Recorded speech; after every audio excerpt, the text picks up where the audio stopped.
And here we go with another tag from the awesome, fantastic Jazmoonie, the cross-dressing Loonie.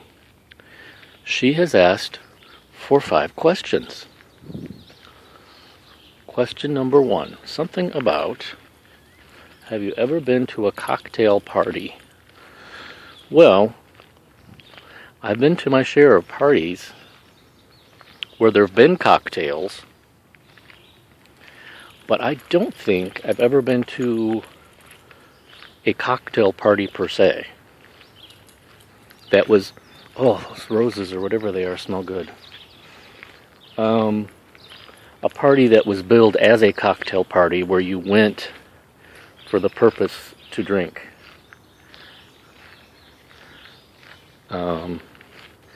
The parties I go to, there's always food along with the drink. And so I don't think those are technically cocktail parties. So I'm going to have to say no. I don't think I've ever really been to a cocktail party. I would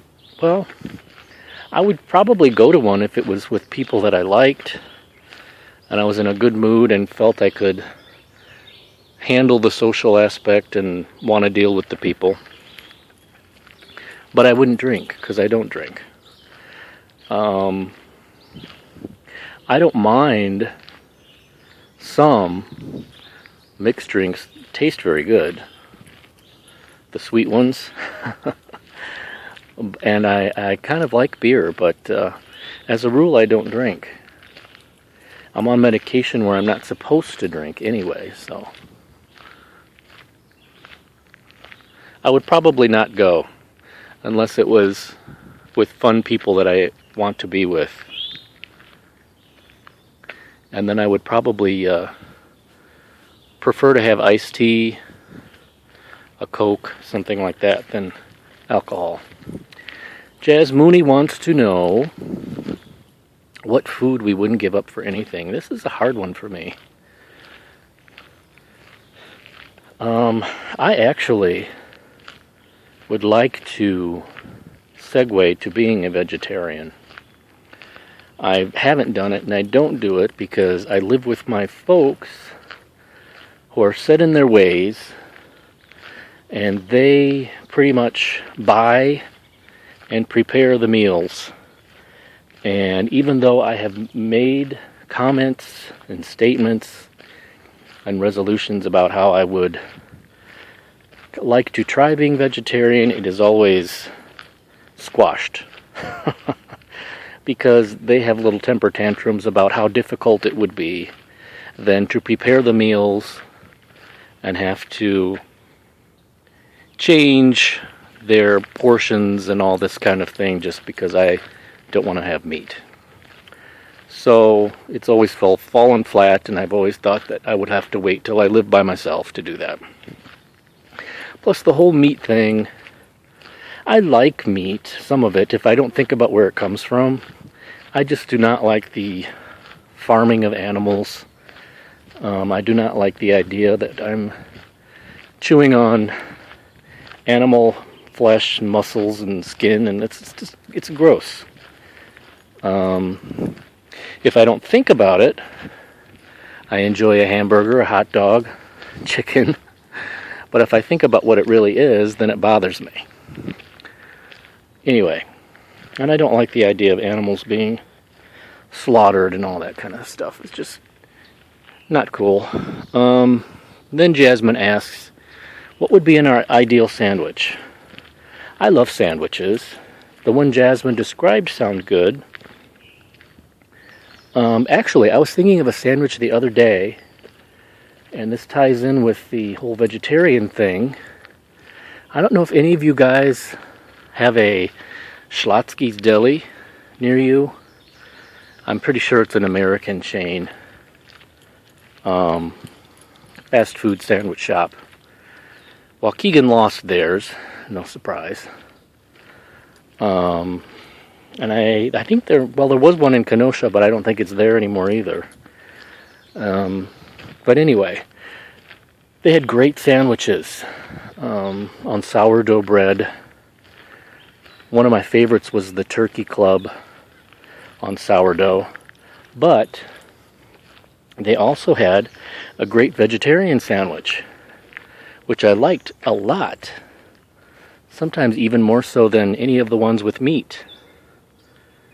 Trying to think what it had on it. It had the soft sourdough bread, and it had olives, black olives, and probably some kind of a pesto, and it had shredded lettuce and onion. I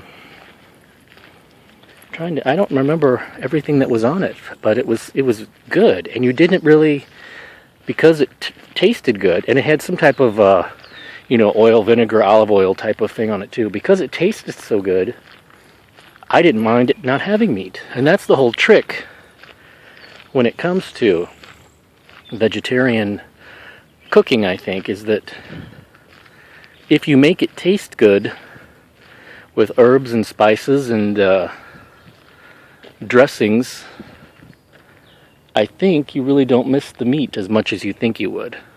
It's only the people that think you have to eat leaves or munch on carrots or tofu squares that aren't seasoned or cooked in an interesting, tasty way. Sorry, Mark, I know he hates the word tasty. It's only those people that can't be vegetarians or think they can't be. Okay, there's 2 more questions, I believe. Do you rather cook at home or go out to eat? And do you have a bucket food list? I don't have any bucket food list that I can think of. I really don't do much thinking about having a bucket list at all, really. Maybe I should. But I just don't. I don't know. I'm sort of fatalistic in that way. Look at the daisies over there.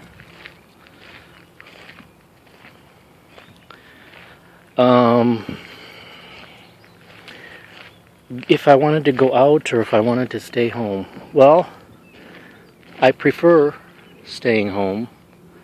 I thought I heard something walking around over there. I think it's just the birds. Isn't that pretty? I'm going to have to stop and take some pictures for Instagram. I prefer staying home because I hate socializing.